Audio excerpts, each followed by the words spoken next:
Madame la Présidente de la Commission de la Défense de l'Assemblée nationale, Monsieur le Président de la Commission de la Défense du Sénat, Mesdames, Messieurs les parlementaires, Monsieur le délégué national de l'Ordre de la Libération, Madame la secrétaire générale pour l'administration, Monsieur le directeur de cabinet de la ministre des Armées, Monsieur le gouverneur militaire de Paris, mon général, Monsieur le gouverneur des Invalides, mon général, Mesdames, Messieurs les directeurs d'administration centrale, Mesdames, Messieurs les directeurs d'établissements publics, Mesdames, Messieurs les officiers généraux, officiers, sous-officiers, militaires du rang, gendarmes et personnels civils des armées, Messieurs les représentants des cultes, Mesdames et Messieurs les présidents, membres du monde associatif combattant et porte-drapeau, Mesdames, Messieurs, chers amis. L'engagement est par essence un acte de solidarité. Parce qu'avec leurs frères d'armes, d'active ou de réserve, ils assurent quotidiennement notre sécurité, nous rassurent et nous protègent, j'ai souhaité qu'une délégation de militaires de l'opération Sentinelle soit présente aujourd'hui. Et j'ai voulu qu'ils se tiennent aux côtés des pensionnaires de l'Institution nationale des Invalides, aux côtés de femmes et d'hommes marqués par notre histoire combattante et imprégnés de l'amour de la France. Il y a un fil tendu entre chacun de ces militaires et chacun de ces pensionnés. Un fil qui transcende les générations, un fil qui unit les combattants d'hier et d'aujourd'hui, qui les rassemble dans la grande famille du monde combattant. Ce fil est celui de l'engagement pour la nation, et c'est ce fil que je vous propose de suivre. S'engager pour servir son pays n'est jamais une facilité. C'est un don de soi qui peut aller jusqu'au sacrifice suprême, et nous pensons tous avec émotion aux 26 militaires morts au combat ou en entraînement en 2019, ainsi qu'à leurs proches et à leurs familles. À cet engagement répond une solidarité et un soutien sans faille de la nation et de ses représentants. Solidarité et engagement, telles sont depuis 2 ans et demi les racines de mon action aux côtés de Florence Parly dans les missions qu'elle m'a confiées. Et chaque jour, c'est avec fierté et enthousiasme que j'agis au service du lien entre les armées et la nation, au service du monde combattant, de la mémoire combattante, au service du bien commun quotidien de nos militaires. Je ne pourrai toutefois rien faire seul. Je tiens à remercier toutes celles et tous ceux qui m'ont aidé pour le travail accompli au cours de l'année écoulée, et je les remercie par avance pour tout ce qu'ils feront encore cette année. Évidemment, le secrétariat général pour l'administration et toutes ses directions, en particulier la direction des patrimoines, de la mémoire et des archives et la direction du service national et de la jeunesse, les équipes des états-majors, celles du service de santé des armées, celles du gouverneur militaire de Paris, que je veux remercier encore chaleureusement de nous accueillir dans ces salons aujourd'hui. J'adresse mes remerciements aux équipes et aux directions de nos opérateurs, notamment l'Office national des anciens combattants et l'INI, ainsi que de nos 3 grands musées qui se modernisent, se développent et se rénovent. Je n'oublierai pas le service historique de la défense, le CPAD, qui sont nos mémoires, je vais dire, vivantes et qui nous accompagnent au quotidien. Je salue les présidents d'associations du monde combattant et tous leurs membres. Je sais pouvoir compter sur vous et sur la confiance mutuelle que nous avons tissée. Je salue très amicalement tous les porte-drapeaux de France qui mettent le tricolore au cœur de chacune de nos commémorations, et cela dans toutes nos communes. Je remercie Monsieur le délégué national de l'Ordre de la Libération et les représentants des fondations mémorielles. Et je veux également dire un merci chaleureux au cabinet civil et au cabinet militaire de Florence Parly, qui sont pour nous un soutien précieux. Et enfin, bien sûr, je veux remercier Éric Lucas et l'ensemble de mon cabinet, une petite équipe, cavalerie légère, mais adaptable et surtout d'une grande efficacité. Engagement et solidarité, voici, mesdames, messieurs, les deux phares qui nous ont permis de faire bouger nombre de lignes et de faire avancer nombre de projets depuis 2017 pour le monde combattant d'hier et d'aujourd'hui, pour la transmission mémorielle et enfin pour le lien armée-jeunesse. Et je veux d'abord évoquer les actions de solidarité envers ceux qui se sont engagés et ceux qui s'engagent aujourd'hui.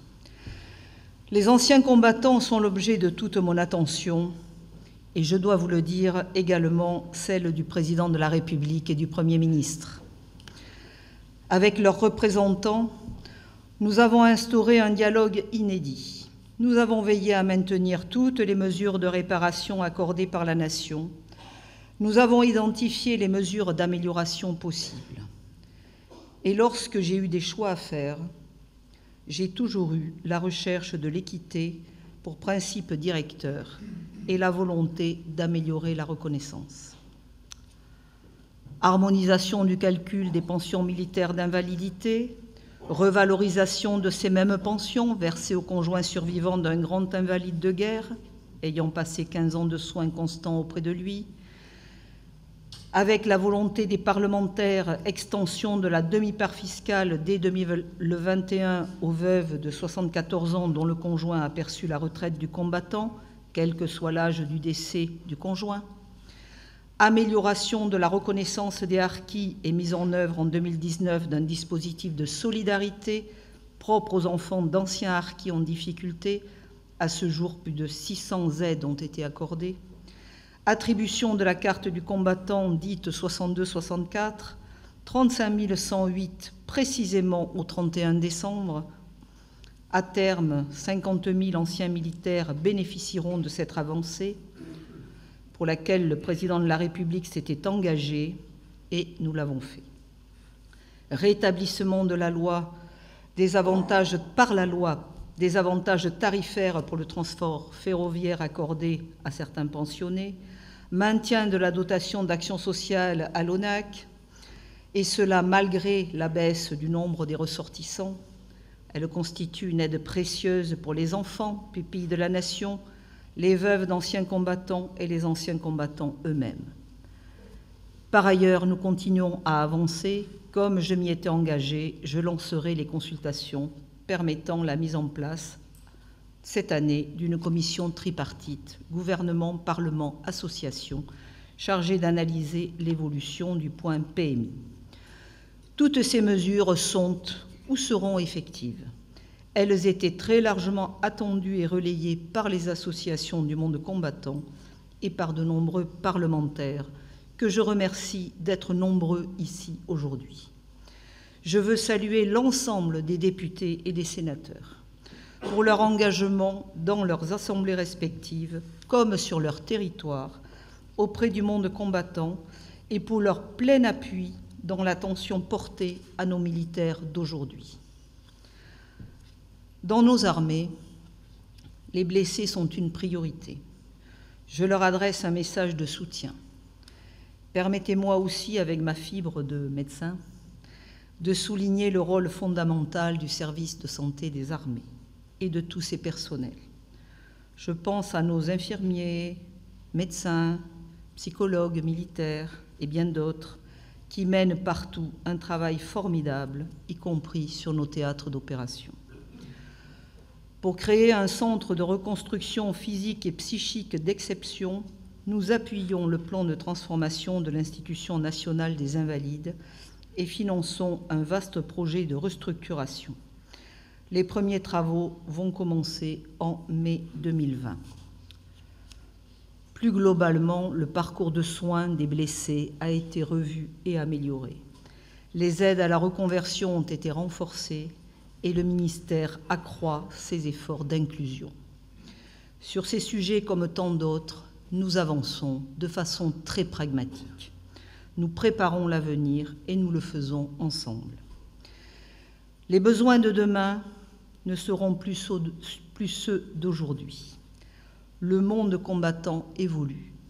Ainsi, nous travaillons à la transformation de l'Office national des anciens combattants et victimes de guerre pour que l'Office dure, s'adapte et s'améliore.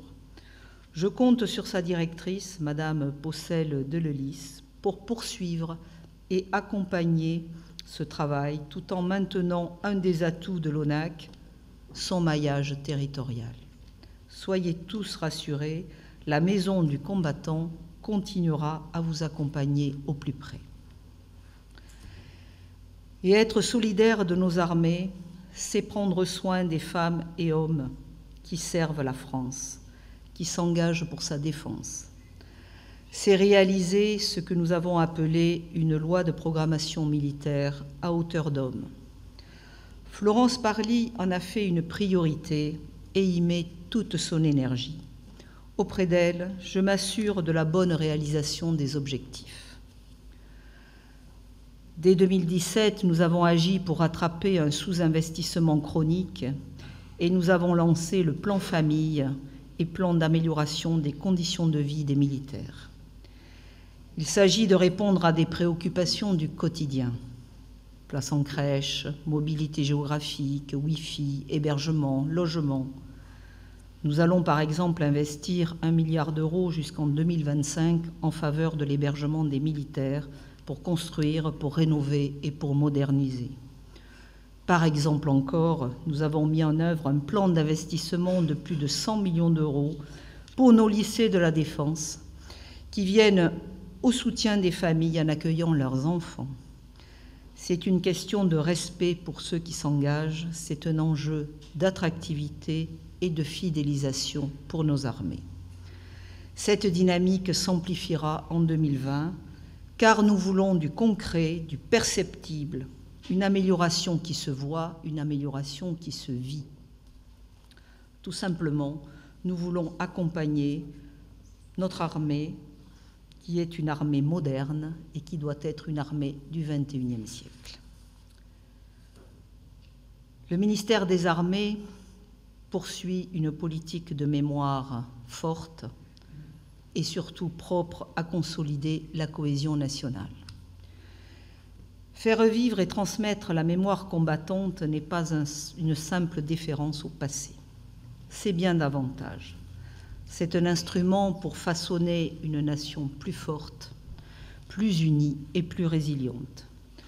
Une nation qui connaît son passé, qui défend ses valeurs et n'oublie pas ceux qui se sont engagés pour elle. La mémoire est un pilier de notre cohésion nationale.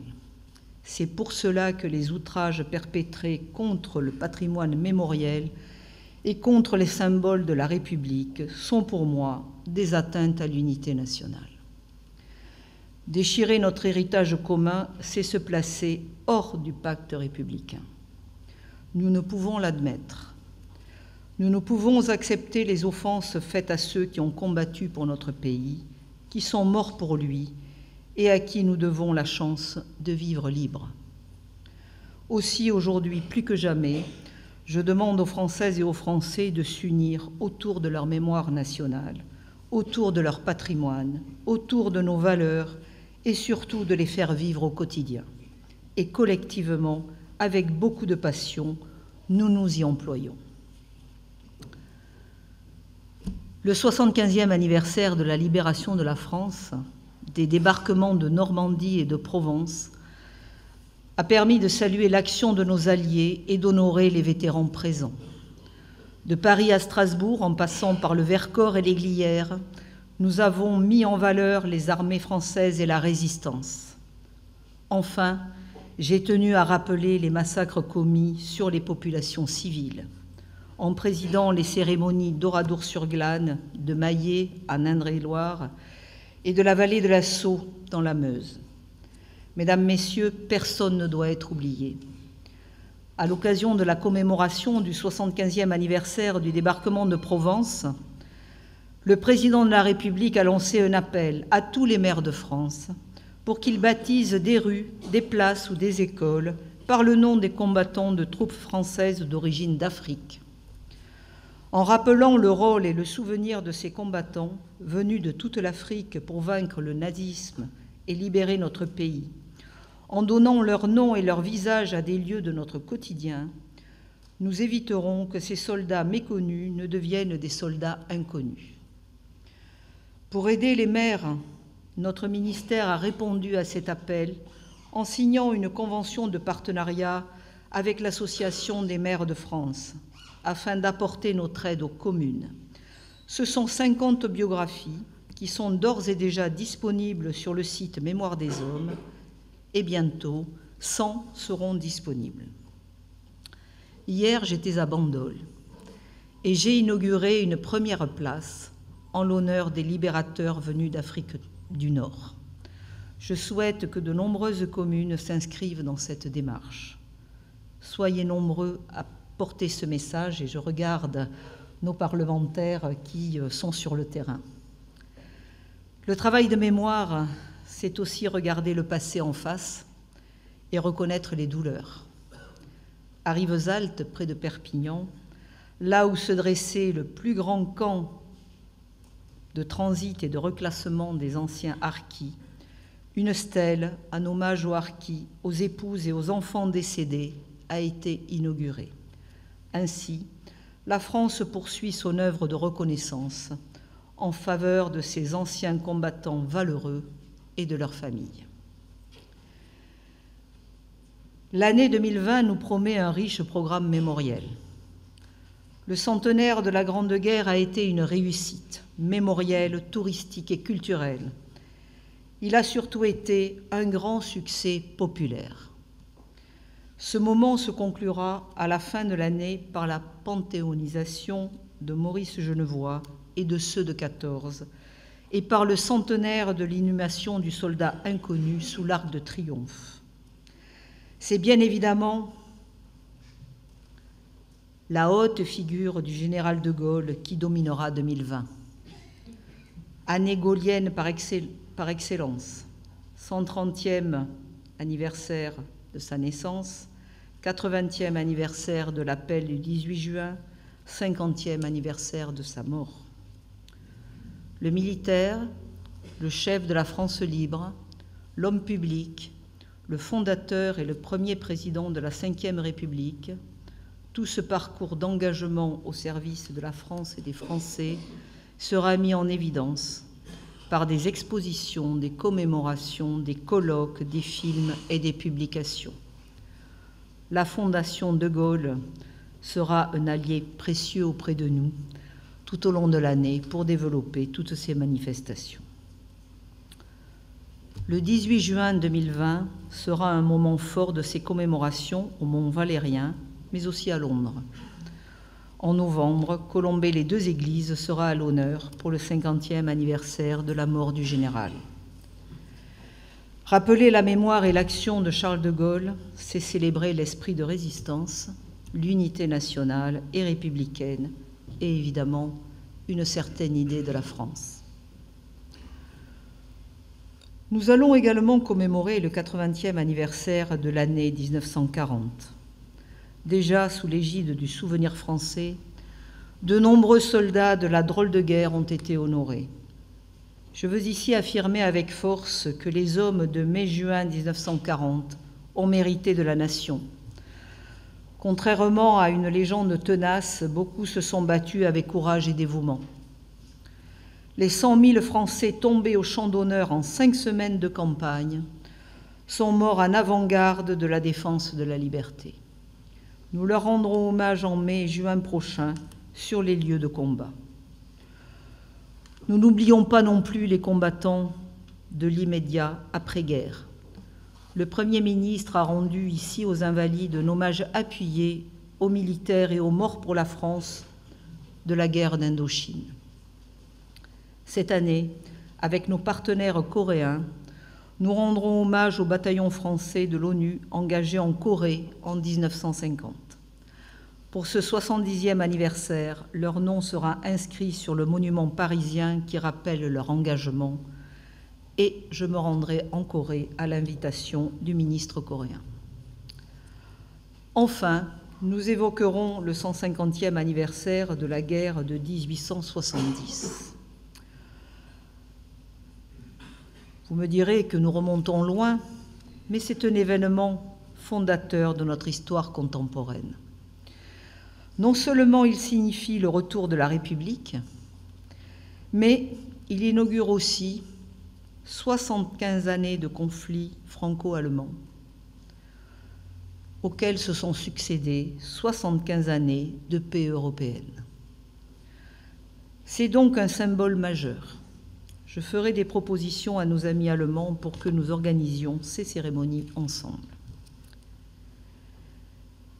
Et puis, il y a 75 ans, les camps de la mort étaient libérés. Lundi prochain, 27 janvier, la République se souviendra de cet anniversaire. Au mémorial de la Shoah et avec l'Union des déportés d'Auschwitz, nous ferons de ce moment un temps d'éducation et de sensibilisation. Car je crois qu'il faut sans cesse rappeler de quoi l'homme est capable aussi, d'horreur et d'abomination. Il faut sans cesse rappeler, en même temps, les valeurs fondamentales qui nous unissent et qui fondent notre respect de l'homme et de sa dignité. Je tiens vivement à remercier les membres de l'Union des déportés d'Auschwitz et son président, Raphaël Esreil, pour leur travail et leur fidélité. Chers amis, vos témoignages sont précieux. Votre volonté de transmettre est un exemple pour nous tous. Jamais la France n'oubliera. Je pars d'ailleurs cet après-midi en Israël avec le président de la République au Forum de la Shoah. Pour que cet anniversaire prenne tout son sens, j'ai souhaité que soient développées des actions pédagogiques centrées sur la lutte contre la haine, contre les préjugés, contre les discriminations. Je lance un appel à tous ceux qui auraient des projets et souhaiteraient les mettre en œuvre à nos côtés. Le dernier point que je souhaite évoquer ce midi me tient particulièrement à cœur. C'est notre jeunesse, que nous aimons engagée et solidaire. Il y a un pacte de confiance entre l'avenir du pays et le ministère des Armées. Ce pacte passe par une politique ambitieuse au profit des jeunes générations et du lien armée-jeunesse. Quelle plus belle illustration que l'événement de ce week-end, la Fabrique Défense. Original et inédit, à travers de jeux, de films, de débats et l'utilisation de nouvelles technologies, ce salon a permis à de nombreux jeunes de découvrir le monde de la défense, ses métiers, ses acteurs, ses enjeux. Ce fut une grande réussite. Et je veux féliciter tous ceux qui ont mis en œuvre cet événement. Depuis la suspension de la conscription, le lien entre la jeunesse et la défense doit être affermi et surtout réinventé. Il est vital pour l'attractivité de nos armées et pour la diffusion d'une culture de défense. Il est aussi vital pour la cohésion nationale autour des valeurs de liberté, d'égalité et de fraternité de la France. En 2019, ce sont presque 800 000 jeunes qui ont effectué leur journée défense et citoyenneté. Une démarche de modernisation est en cours pour développer une pédagogie plus interactive et encore davantage adaptée aux jeunes de notre temps. De nombreux dispositifs existent pour permettre aux collégiens et lycéens de se familiariser avec les armées et avec la défense. Ils reflètent l'efficience de notre partenariat avec l'Éducation nationale. Les cadets de la défense et les classes de défense et sécurité globale sont des dispositifs populaires dont le nombre augmente constamment. Près de 325 classes de défense et sécurité globale maillent le territoire et concrétisent la relation entre une unité militaire et une classe de collégiens ou de lycéens. Je souhaite que ce nombre augmente régulièrement. Nous menons également depuis plusieurs années une politique dynamique d'offres de stages afin de proposer une première expérience dans les métiers de la défense. Ce sont près de 9000 stages qui sont accessibles chaque année, de la 3e au Bac+7. En 2019, pour simplifier l'accès à nos offres, nous avons lancé un portail commun à tout le ministère. L'égalité des chances et les solidarités sont au cœur de nos dispositifs pour la jeunesse. Parce que nous avons confiance en nos jeunes, nous croyons profondément au droit à une chance pour tous. Je pense notamment au service militaire volontaire, dont nous fêterons les 5 ans cette année.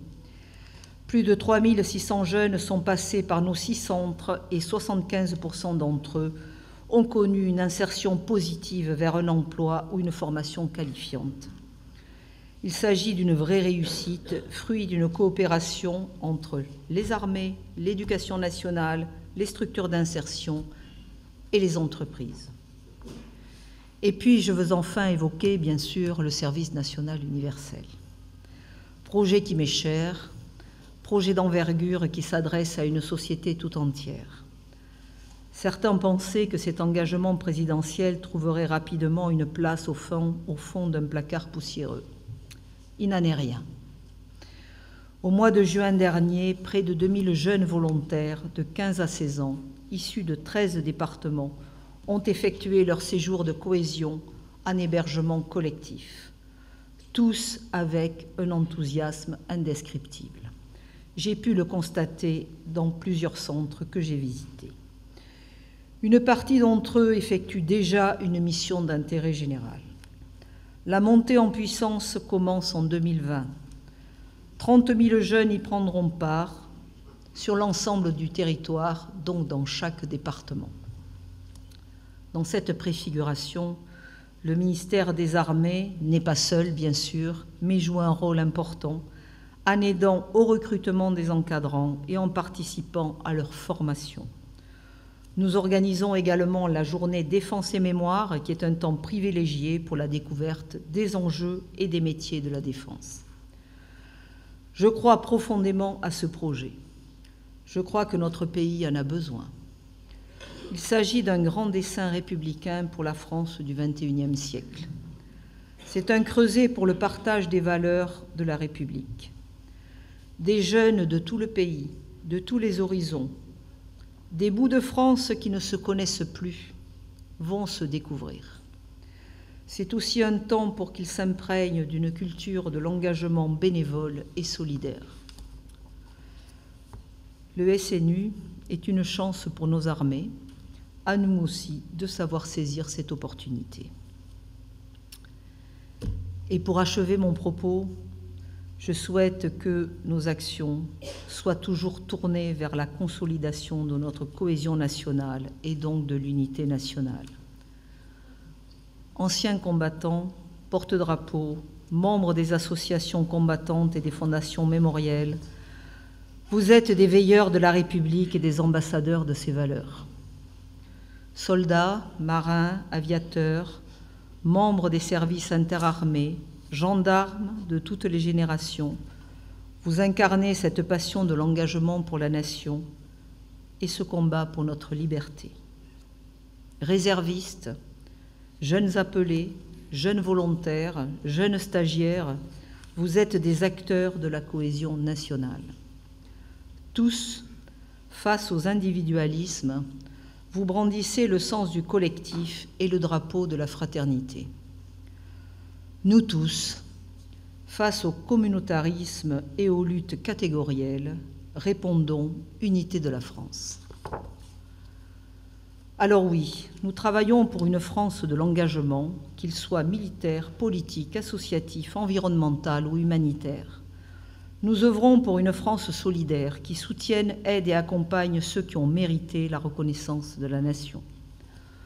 Et en disant cela, je veux adresser un hommage particulier aux sapeurs-pompiers militaires qui, tout au long de l'année 2019, ont fait l'admiration de tous par leur courage et par leur détermination. J'ai également une pensée émue pour nos soldats qui, au Sahel et au Levant, livrent un combat sans merci contre le terrorisme djihadiste. En 2019, la France a payé un lourd tribut à ce combat. Mais ce combat est indispensable.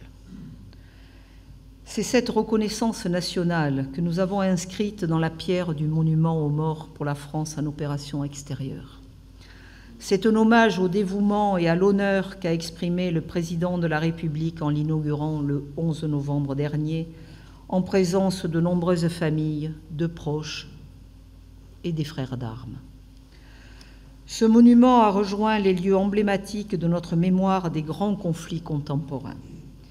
Il est désormais le 10e haut lieu de la mémoire nationale. Il trouve sa place aux côtés de la nécropole nationale de Fleury devant Douaumont, du mémorial du débarquement de Provence ou encore de celui de la guerre d'Indochine. Il comble un manque. Désormais, nos morts pour la France en OPEX ont rejoint, dans la mémoire nationale, la longue filiation de ceux qui ont fait le sacrifice suprême pour leur pays. Dans chacun de mes discours de vœux, je vous ai parlé de ce beau projet. J'ai mis tout en œuvre pour que ce monument soit enfin érigé. J'y tenais car il est un monument de l'unité, de la cohésion et du dévouement.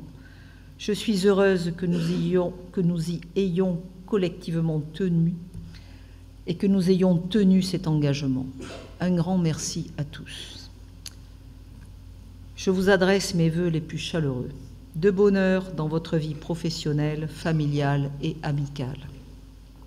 Bonne année à tous au service du monde combattant.